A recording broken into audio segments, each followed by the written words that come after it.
장애인 문화복지신문 제500호 제2면 기사입니다. 서영석 국회의원. 장애인 학대 10명 중 7명 발달장애. 장애인개발원 책임 강조. 국회 보건복지위원회 서영석 의원. 더불어민주당. 부천시갑에 따르면 지난해 장애인 학대 피해자의 10명 중 7명은 발달장애인인 것으로 조사됐다. 그러나 한국장애인개발원의 발달장애인 지원, 형사사법 절차 지원, 은 전체 피해 지원 규모의 4.7%에 불과한 것으로 나타났다. 보건복지부와 중앙장애인권익공호기관이 발간한 2024년 장애인 학대 현황 보고서에 따르면 2021 번지년 4,957건이던 장애인 학대 신고 건수는 2024년 6,031건으로 약 22% 증가했으며 실제 학대로 판정된 사례 역시 1,124건에서 1,449건으로 29% 증가했다. 2024년 장애인 학대 사례 1,449건 중 발달장애인 피해는 1,056건으로 전체의 72.8%를 차지했다. 학대 피해를 입은 발달장애인을 대상으로는 총 12,512회의 피해 회복 지원이 실시됐으며 이 중 상담 지원이 7,889회, 63.1%, 사법 지원 1,755회, 14%, 복지 지원 890회, 7.1%로 집계됐다. 그러나 한국장애인개발원이 제출한 자료에 따르면 장애인개발원이 직접 수행한 형사사법 절차 지원은 590회로 전체 피해 지원의 약 4.7%에 불과한 것으로 나타났다. 발달장애인 권리보장 및 지원에 관한 법률은 발달장애인이 재판의 당사자가 된 경우 보호자나 발달장애인 지원센터 직원이 법원의 허가를 받아 보조인으로 참여할 수 있도록 하고 있다. 이에 따라 한국장애인개발원, 발달장애인 지원센터, 은 형사사법 절차 지원 업무를 수행하고 있으나 실제 지원 실적은 전국 피해 지원 규모에 한참 못 미치는 수준으로 드러났다. 서영석 의원은 발달장애인 피해가 전체 장애인 학대 피해의 70%를 넘는 상황에서 사회적 책무를 져야 할 국가기관이 제 역할을 하지 못한다면 이는 명백한 직무유기라며 한국장애인개발원의 책임을 더욱 강화하고 피해자 중심의 현장 대응 시스템을 확립해야 한다고 강조했다. 박재용 경기도 의원. 2025년 경기남부 장애인권익공호기관 인권포럼 좌장 맡아. 경기도의회 보건복지위원회 박재용 의원. 더불어민주당. 비례. 은 24일. 금. 경기도의회 대회의실에서 열린 2025년 경기남부장애인권익공호기관 인권포럼에서 좌장을 맡아 토론을 이끌었다. 이번 포럼은 경기도와 경기남부장애인권익공호기관이 주최 및 주관으로 경기도 내 장애인 학대 예방과 인권보호 체계 강화를 논의하기 위해 마련된 자리로 장애인 권익공호 체계의 현황과 민관 협력 방안을 주제로 진행됐다. 대구대학교 사회복지학과 이동석 교수의 주제 발표에서는 장애인 학대가 사건 중심 대응에 머물러 있는 현실을 짚으며 지자체 민간기관 시민이 함께 참여하는 생태적 대응 체계의 필요성을 강조했다.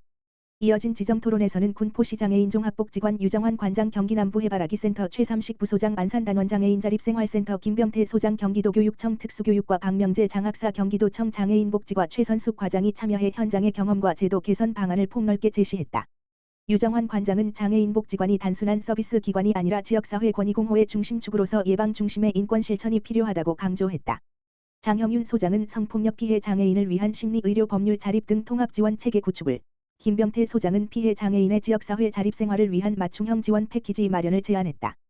또한 박명재 장학사는 학교복지기관 경찰간 협력 네트워크 강화를, 최선숙 과장은 권익공호기관의 근무환경 개선과 행정체계의 인권 중심 전환을 강조했다.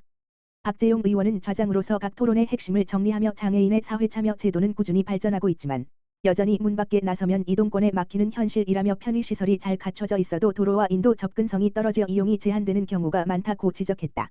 이어 이처럼 환경적 제약이 인권을 가로막는 현실을 개선하기 위해 이제는 환경과 사람 모두의 권익을 함께 옹호하는 인권행정이 필요하다고 강조했다. 박 의원은 끝으로 오늘 논의된 내용들이 단순한 토론에 머무르지 않고 경기도가 추진하는 장애인 인권 정책과 제도 개선으로 이어질 수 있도록 도의회 차원에서도 적극적으로 뒷받침하겠다고 밝혔다. 국가인권위원회 위원장, 장애인 공동생활가정 방문. 국가인권위원회 안창호 위원장과 김용직 비상임위원은 10월 21일 장애인 공동생활가정 두 곳 별표 사인을 방문하여 현장 상황을 살펴보고 거주인과 종사자의 의견을 청취하였습니다. 장애인 공동생활가정은 장애인의 사회 적응을 돕기 위해 일반 주택에 전문 인력을 배치하여 운영하는 4인 이하 소규모 장애인 주거 공간입니다. 당초 장애인 공동생활가정은 장애인의 자립생활을 지원하고 지역사회 통합을 촉진하기 위해 설치된 시설이나 열악한 정보 지원과 적은 전문 인력 별표 사인으로 본연의 기능보다 단순 주거 공간으로 역할하는 경우가 많습니다. 안창호 위원장은 열악한 환경 속에서도 장애인의 지역사회 삶을 지원하는 장애인 공동생활가정 종사자들을 격려하고 장애인들이 일상에서 인권 침해와 차별을 받지 않도록 노력해 줄 것을 당부하였습니다. 또한 현장 관계자들의 고충과 의견을 면밀히 청취하였습니다. 국가인권위원회는 2025년 9월부터 전국 35개 장애인 공동생활가정을 방문 조사하고 있으며 결과에 따라 제도 개선 방안을 검토하여 권고할 계획입니다. 하남시 시민참여형 개방형 교육으로 추진한 장애인식 개선 교육 성역. 하남시 시장 이현재는 지난 10월 23일부터 24일까지 이틀간 하남시청 별관 대강당에서 2025년 장애인식 개선 교육을 성공적으로 개최했다고 밝혔다. 이번 교육은 장애인에 대한 사회적 편견과 차별을 제거하고 장애인과 비장애인이 함께하는 통합사회를 조성하기 위해 마련됐다. 기존에는 시청 공직자를 중심으로 진행했으나 올해부터는 관심 있는 시민 누구나 참여할 수 있도록 대상을 확대해 장애인에 대한 올바른 이해와 공감대 형성을 도모했다. 교육은 한국장애인개발원 전문 강사이자 한국복지나눔연구소 대표인 권은예 강사가 맡아 진행했다. 권 강사는 장애란 무엇인가에 대해 계속 변화하는 개념이자 사회적 인식 및 환경과의 상호작용에 의해 발생하는 것이라고 설명하며 장애를 다양성과 인권적 관점에서 바라보는 인식의 전환이 필요함을 강조했다. 또한 장애인식 개선은 특별한 배려가 아닌 인간의 기본적 권리를 존중하는 일이라고 역설하며 개인의 손상에 집중하는 의학적 모델과 사회적 장벽이 장애를 만든다는 사회적 모델을 비교 설명했다. 이 외에도 일상 속 차별과 편견 해소 사례, 장애가 가지는 다양성에 대한 존중, 장애인과 비장애인이 함께 성장하는 지역사회 만들기 등 실생활 중심의 교육을 진행해 참석자들의 큰 호응을 얻었다.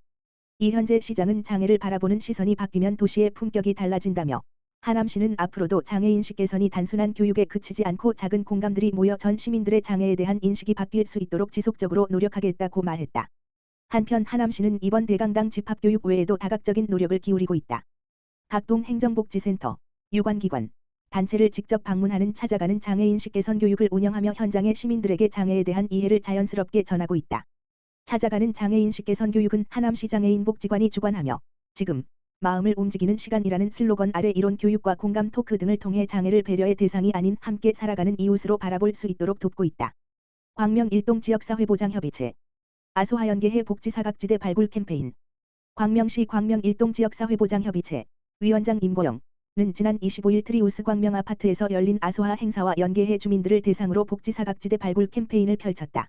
이번 캠페인은 일상 속 도움이 필요한 이웃을 신속히 발견하고 공공민간 복지자원과 즉시 연계하기 위해 마련했다. 현장에서는 위기가구 상담존, 고독 은둔 예방 안내, 아동 청소년 안전단 홍보 부스 등을 운영했으며 광명 일동 특화 사업인 따뜻한 요구르트 안부 사업, 휠체어 대여, 광명 안전단 순찰 연계 방법 등도 함께 안내했다. 김숙자 동장은 행사 이후에도 상시 신고 창구 운영과 방문 상담으로 복지사각지대 발굴 사례를 신속하게 지원하겠다고 말했다.